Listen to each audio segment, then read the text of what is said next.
January 1, 2026, no? Oras na para patahimigin naman natin ang motor natin kasi hindi lahat makakagets ng ingay ng tambucho, no? Siyempre nakakabulahaw nga naman at sabi ko din kasi sa sarili ko, pagka January 1, magbablog na ako at itutuloy ko na hanggang December, no?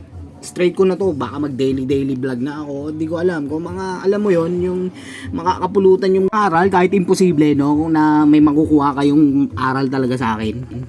Siguro yung mga gagawin ko na lang mabubuti, no? Kahit imposible sa mukha ko na gumagawa talaga ng magaganda. Basta sasabi ko na lang sa sarili ko kahapon, kagabi, no?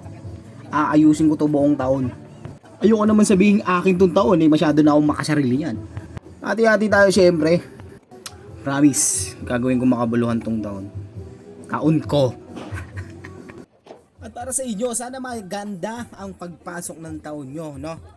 Kasi ako, nung nagpalit nung taon, lasing ako.